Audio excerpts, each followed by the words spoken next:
I've kind of picked up on that, but no one's told me that explicitly. And I love this period where I don't explicitly know things in a way, because I can do things without brain. I know it's a short term. But anyway, It's over now. what I was going to say, yeah, it's over. I feel really bad that we can't say something even like, thank you for your comment, or we'll get back to you after people speak. And I also wanted to add that I don't think the people who keep coming necessarily feel welcome. I just think they're persistent.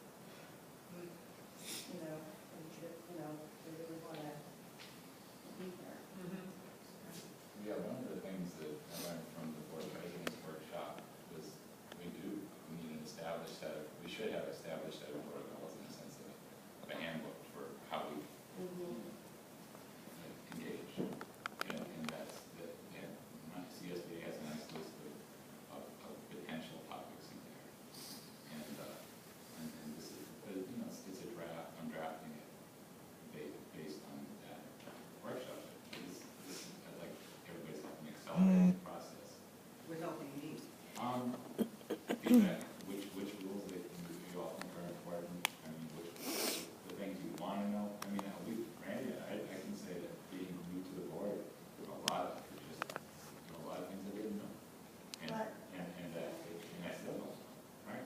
Even 2 years in, and they keep on evidencing themselves, and so being able to capture those at the moment they happen, when you feel them, and then set it to paper or some way to convey it to each other would be really helpful. So as they come up, I appreciate looking back to me, look at an established protocol in place. I mean, we had a communication question the other day, and these are things we really like to be able to have some set answers to.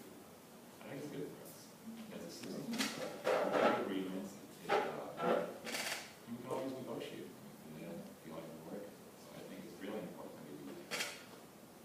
It's just be able to have that, and then people, when they come on to the board, have this resource that beyond the board. And the orientation in CSBA is very, very short.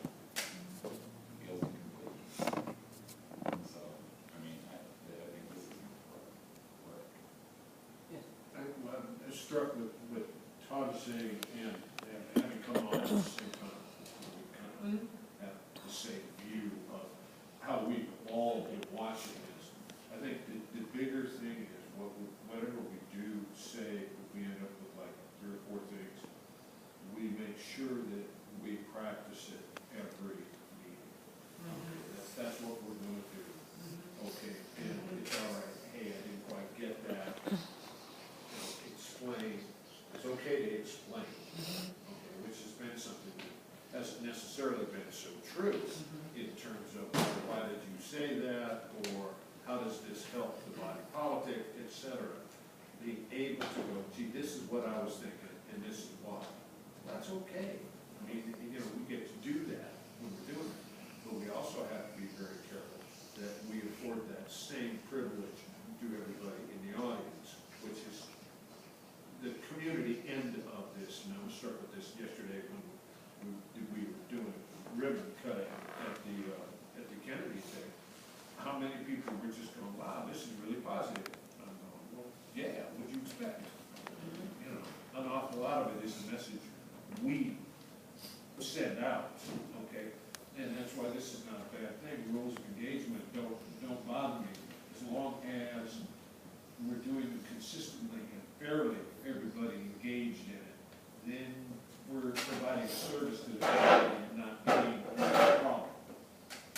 That's kind of, that evolves too because stuff changes. Well, consistency of application is really, really critical. Otherwise, you lose credibility. So, assume positive intent at all times. okay, That's so my #1 rule of engagement. And I think that I've operated from that, but I think for future, I don't know if those are, anyway, let's just say that's the most important thing that I assume, and that's on behalf of everybody. I think the people who came, our audience today, I think our media have to assume positive intent on behalf of the media, and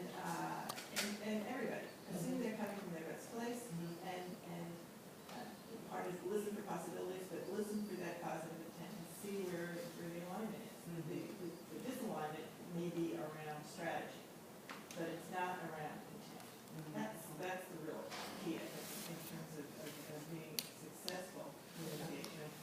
And I honestly think that when we're looking at this, what I do really appreciate from Mr. Younger, and let me just say this publicly here, is that you've given us more specific things to do than anybody, and that's very useful. That's incredibly useful, and I think that we should really seriously look at why we wouldn't do any of these things. And maybe there are some things in here that we've already done, or I may think we've done and we haven't done, but all of these things that you have here make great sense to me. The suggestions that Mr. Pettis has made in the past have made great sense to me.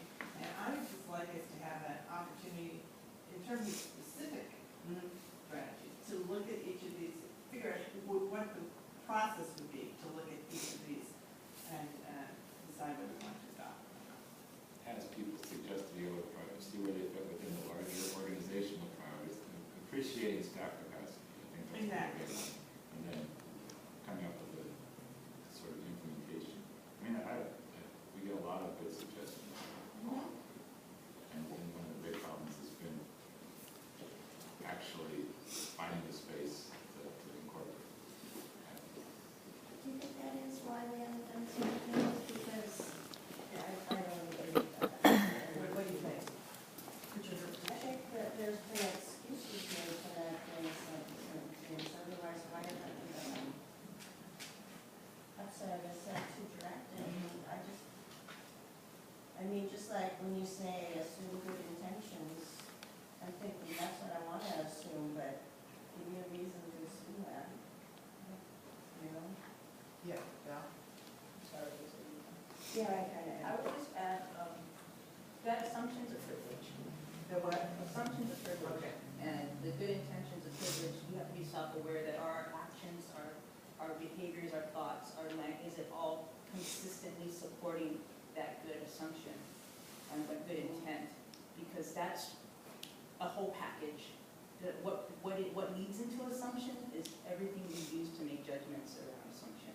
And so that's one of the things I think we need to recognize, is that you can't just stop with the assumption. You got to figure out, am I self-aware that everything else I'm doing is either contributing to growing that good intent assumption, or is there missteps along the road that's going to lead to bigger problems later with keeping the good intent assumption.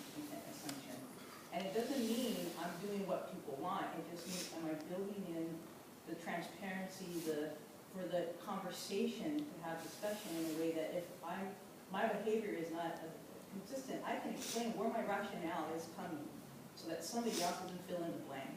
And then that good intent goes away on their part, and they have an excuse, because they own that response too, to also figure out where, because we lose the confidence sometimes. And sometimes I can own that, and sometimes I can't. But I know I don't own it when I've done my part to reinforce consistency. Right. Well, you know, Bruce knows that I'm very direct, and hold your chair, Bruce, because here comes something real direct. I saw that list that Mr. Younghair gave, and I'm looking at it. Now, I'll give a caveat, okay? I didn't go to law school, I did learn something. Putting that, I guess that has to be put through the sieve of the Brown Act and what can and can't be done. But I'm just telling you from a prior life in corporate America, by working with all these entities, I didn't see one thing on there that at face value didn't look like a good idea.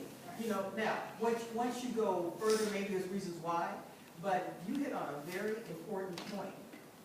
You have to be aware of where resistance to change is based on an excuse or a lack of organizational capacity. Because people are resistant to change. Organizations become these monoliths that don't want to change. You all know I've done work